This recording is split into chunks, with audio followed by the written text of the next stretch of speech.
Hello friends, welcome back to our channel Pandunana's World. ನೀವೇನಾದರೂ ನಮ್ಮ ಚಾನಲ್ನ ಫಸ್ಟ್ ಟೈಮ್ ವಾಚ್ ಮಾಡ್ತಾ ಇದ್ದರೆ ನಮ್ಮ ಚಾನಲ್ನ ಸಬ್ಸ್ಕ್ರೈಬ್ ಮಾಡ್ಕೊಳ್ಳೋದನ್ನು ಮರಿಬೇಡಿ. ಹಾಗೆ ಪಕ್ಕದಲ್ಲಿರುವಂಥ ಬೆಲ್ ಐಕನನ್ನು ಪ್ರೆಸ್ ಮಾಡೋದ್ರಿಂದ ನಾವು ಇನ್ನು ಮುಂದೆ ಹಾಕ್ತಕ್ಕಂಥ ಪ್ರತಿಯೊಂದು ವಿಡಿಯೋನೂ ಸಹ ನಿಮಗೆ ನೋಟಿಫಿಕೇಷನ್ ಅನ್ನೋದು ಸಿಗುತ್ತೆ. ಯಾಕಪ್ಪ ಲೈಕ್ ಮಾಡಬೇಕು, ಯಾಕಪ್ಪ ಸಬ್ಸ್ಕ್ರೈಬ್ ಮಾಡಬೇಕು ಅಂತ ನಿಮ್ಮ ತಲೆಯಲ್ಲಿ ಏನಾದರೂ ಯೋಚನೆ ಬಂದಿದ್ದರೆ ಖಂಡಿತ ಯೋಚನೆ ಬೇಡ. ಯಾಕಂದರೆ ಈ ಒಂದು ವಿಡಿಯೋ ನಿಮಗೂ ಸಹ ತುಂಬಾ ಯೂಸ್ಫುಲ್ ಆಗಿರುತ್ತೆ ಅಂತ ನಂಬ್ತಾ ಇದ್ದೀನಿ. ಬನ್ನಿ ಹಾಗಾದರೆ ತಡ ಮಾಡ್ತೀರಾ ಆ ಒಂದು ಯೂಸ್ಫುಲ್ ಟಿಪ್ಸ್ ಏನೇನು ಅಂತ ನೋಡೋಣ. ನಮ್ಮ ಮನೆಯ ಹೃದಯ ಭಾಗ ಅಂತ ಕರೆಯಲ್ಪಡುವಂತಹ ಅಡುಗೆ ಕೋಣೆಯ ಒಂದು ಟಿಪ್ಸ್ ಏನಿದೆ ಅದನ್ನು ಮೊದಲಿಗೆ ಶುರು ಮಾಡ್ತಾ ಇದ್ದೀನಿ. ನಾವು ಸಾಮಾನ್ಯವಾಗಿ ಕಿಚನಲ್ಲಿ ಈ ರೀತಿಯಾದಂಥ ಒಂದು ಪ್ಯಾಕೆಟ್ಸನ್ನು ಯೂಸ್ ಮಾಡ್ತಾ ಇರ್ತೀವಿ. ಅದು ಖಾರದ ಪುಡಿ ಆಗಿರ್ಬೋದು ಅಥವಾ ಧನಿಯಾ ಪುಡಿ ಆಗಿರ್ಬೋದು, ಯಾವೆಲ್ಲ ರೀತಿಯ ಪ್ಯಾಕೆಟ್ಸನ್ನು ಯೂಸ್ ಮಾಡ್ತೀವಿ. ಅದನ್ನು ಅಲ್ಲಿ ಇಲ್ಲಿ ಇಟ್ಟು ಕಿಚನ್ ಮೆಸ್ಸಾಗಿ ಕಾಣೋದಕ್ಕಿಂತ ಇದನ್ನು ರ್ಯಾಪ್ ಮಾಡಿ ನೀಟಾಗಿ ನಾವು ಫೋಲ್ಡ್ ಮಾಡಿ ಪ್ರಿಸರ್ವ್ ಮಾಡಿ ಇಡ್ಬೋದು.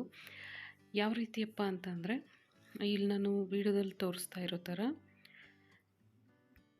ನೀವು ಎಲ್ಲಿ ಆ ಒಂದು ಪ್ಯಾಕೆಟನ್ನು ಓಪನ್ ಮಾಡಿರ್ತೀರ ಆ ಓಪನಿಂಗ್ನ ನೀವು ಸೀಸರ್ ಮೂಲಕ ಮತ್ತೊಮ್ಮೆ ಕಟ್ ಮಾಡ್ಕೊಳ್ಳಿ. ಈ ರೀತಿಯಾದಂಥ ಒಂದು ಪಾರ್ಟ್ ಸಿಗುತ್ತೆ.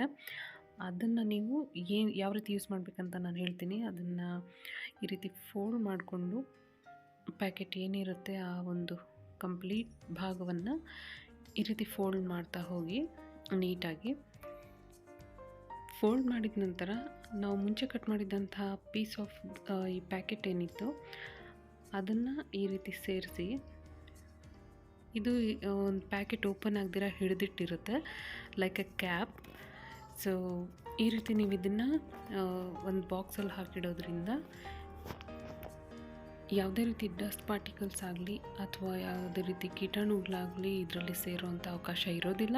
ಹೈಜಿನಿಕ್ ಆಗಿ ಸಹ ಇರುತ್ತೆ. ಸೊ ಇದು ನಮ್ಮ ಮೊದಲನೇ ಟಿಪ್ ಆಗಿತ್ತು. ಹಾಗೆ ಎರಡನೇ ಟಿಪ್ ಏನಪ್ಪ ಅಂದರೆ, ಕಿಚನ್ನಲ್ಲಿ ನಾವು ಈ ಒಂದು ಪಾತ್ರೆಗಳನ್ನು ಜೋಡಿಸುವಂಥ ಶೆಲ್ಫ್ ಆಗಿರ್ಬೋದು ಅಥವಾ ಫ್ಲೋರ್ ಆಗಿರ್ಬೋದು ಅಥವಾ ವಾಲ್ಗೆ ಇರ್ತಕ್ಕಂಥ ಟೈಲ್ಸ್ ಆಗಿರ್ಬೋದು, ಅದನ್ನು ಕ್ಲೀನಾಗಿಡೋದ್ರಿಂದ ಅಡುಗೆ ಮನೆ ಅನ್ನೋದು ಸುಂದರವಾಗಿರುತ್ತೆ ಹಾಗೂ ಅಡುಗೆ ಮಾಡಲಿಕ್ಕೆ ಇಷ್ಟವೂ ಆಗುತ್ತೆ, ಹೈಜಿನಿಕ್ ಆಗೂ ಸಹ ಇರುತ್ತೆ. ಸೊ ಹೈಜಿನಿಕ್ ಆಗಿರಬೇಕು ಅಂತಂದರೆ ಮೊದಲಿಗೆ ಇದ್ರ ಮೇಲೆ ಇರ್ತಕ್ಕಂಥ ಡಸ್ಟ್ ಆಗಿರ್ಬೋದು ಅಥವಾ ಕಣ್ಣಿಗೆ ಕಾಣಿಸದೇ ಇರ್ತಕ್ಕಂಥ ಬ್ಯಾಕ್ಟೀರಿಯಾಸ್ ಆಗಿರ್ಬೋದು, ಇವುಗಳನ್ನೆಲ್ಲ ಹೋಗಲಾಡ್ಸೋಕ್ಕೆ ಈ ಒಂದು ಟಿಪ್ಪನ್ನು ಕೊಡ್ತಾ ಇದ್ದೀನಿ. ಸಾಮಾನ್ಯವಾಗಿ ನಮ್ಮ ಕಿಚನಲ್ಲಿ ಸಿಗ್ತಕ್ಕಂಥ ಎರಡೆರಡು ವಸ್ತುಗಳಿಂದ ನಾವು ಕಿಚನನ್ನು ಒಂದು ಕ್ಲೀನಾಗಿ ಅಥವಾ ಹೈಜಿನಿಕ್ ಆಗಿ ಇಡ್ಬೋದು, ಬ್ಯಾಕ್ಟೀರಿಯಾ ಫ್ರೀಯಾಗಿ ಸಹ ಇಡ್ಬೋದು. ಸೊ ಆ ಒಂದು ಎರಡು ವಸ್ತುಗಳು ಯಾವುದಪ್ಪ ಅಂದರೆ, 1/2 ಟೇಬಲ್ ಸ್ಪೂನಷ್ಟು ಉಪ್ಪು ಹಾಗೆ 1 ಸ್ಮಾಲ್ ಸ್ಪೂನಷ್ಟು ಅರಿಶಿಣವನ್ನು ತಗೊಳ್ತಾ ಇದ್ದೀನಿ. ನೀವು ಫ್ಲೋರ್ ಕ್ಲೀನ್ ಮಾಡಲಿಕ್ಕೆ ಏನು ಬಕೆಟಲ್ಲಿ ವಾಟರ್ ತಗೊಂಡಿರ್ತೀರ ಅದಕ್ಕೆ ಈ ಒಂದು ಕ್ವಾಂಟಿಟಿ ಆಫ್ ಉಪ್ಪು ಹಾಗೂ ಅರಿಶಿಣವನ್ನು ತಗೊಂಡಿದ್ದೀನಿ, ಅದನ್ನು ಸೇರಿಸ್ತಾ ಇದ್ದೀನಿ. ನಂತರ ನೀವು ಬೇಕಾದರೆ ಫ್ರೇಗ್ರೆನ್ಸ್ಗೋಸ್ಕರ ನೀವು ಯಾವುದು ಕ್ಲೀನರನ್ನು ಬಳಸ್ತೀರಾ, ಫ್ಲೋರ್ ಕ್ಲೀನರ್, ಅದನ್ನು ಉಪಯೋಗಿಸ್ಬೋದು. ಸೊ ನೀವು ನೋಡ್ತಾ ಇದ್ದೀರಾ ಈ ಒಂದು ಕ್ಲಿಪ್ಪಲ್ಲಿ ನಾನು ಯಾವ ರೀತಿ ಒಂದು ಬಕೆಟ್ಗೆ ಇವುಗಳನ್ನ ಆ್ಯಡ್ ಮಾಡ್ತಾಯಿದ್ದೀನಿ, ಎಷ್ಟು ಕ್ವಾಂಟಿಟಿಯನ್ನು ಆ್ಯಡ್ ಮಾಡ್ತಾಯಿದ್ದೀನಿ ಅಂತ. ಹೆಚ್ಚಾಗಿ ಬಳಸೋದು ಬೇಡ. ನಾನು ಎಷ್ಟು ಕ್ವಾಂಟಿಟಿಯಲ್ಲಿರ್ತೀನಿ ಅದ್ರ ಪ್ರಕಾರ ನೀವು ಬಳಸ್ಕೊಂಡ್ರೆ ಸಾಕು.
ಕ್ಲೀನಾಗಿ ಹಾಗೆ ಶೈನಿಯಾಗಿ ಕಾಣಿಸ್ತಾ ಇದೆ ಅಂತ. ಸೊ ಈ ಎರಡು ಇಂಗ್ರೀಡಿಯೆಂಟ್ಸ್ ನಮ್ಮ ಫ್ಲೋರ್ಗೆ ಒಂದು ಬ್ಯಾಕ್ಟೀರಿಯಾ ಫ್ರೀಯಾಗಿ ವರ್ಕ್ ಮಾಡುತ್ತೆ ಅಂತ ಹೇಳ್ಬೋದು. ಈ ಒಂದು ಟ್ರೆಡಿಷ್ನಲ್ ಇಂಗ್ರೀಡಿಯೆಂಟ್ಸ್ ನಮ್ಮ ಒಂದು ಮನೆಯ ಕ್ಲೀನ್ಲಿನೆಸ್ಗೆ ತುಂಬಾ ಹೆಲ್ಪ್ ಆಗಿರುತ್ತೆ ಅಂತಲೇ ಹೇಳ್ಬೋದು. ಸೊ ನಿಮಗೆ ಈ ಒಂದು ಟಿಪ್ ಯೂಸ್ಫುಲ್ ಅಂತ ಅಂದ್ಕೊಳ್ತೀನಿ.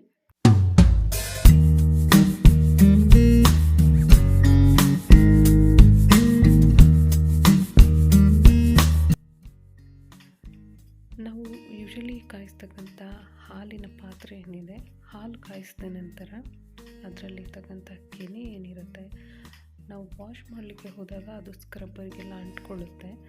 ಆ ರೀತಿ ಅಂಟ್ಕೊಳ್ಳದೆ ಇರಲಿಕ್ಕೆ ಈ ಒಂದು ಟಿಪ್ನ ಕೊಡ್ತಾ ಇದ್ದೀನಿ.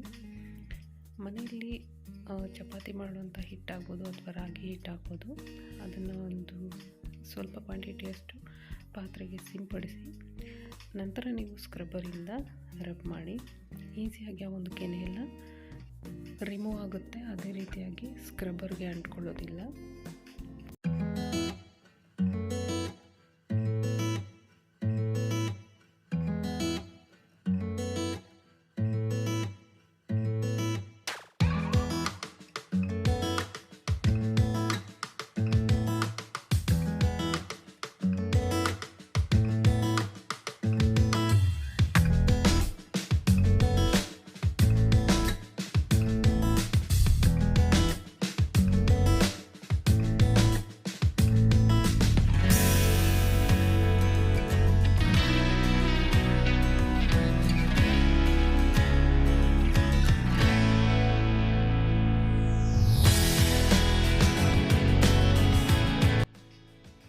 ಸೊ ನೋಡಿದ್ರಲ್ಲ ಫ್ರೆಂಡ್ಸ್, ಇವು ಇವತ್ತಿನ ವಿಡಿಯೋದಲ್ಲಿರ್ತಕ್ಕಂಥ ಕಿಚನ್ ರಿಲೇಟೆಡ್ ಟಿಪ್ಸ್ ಆಗಿದೆ.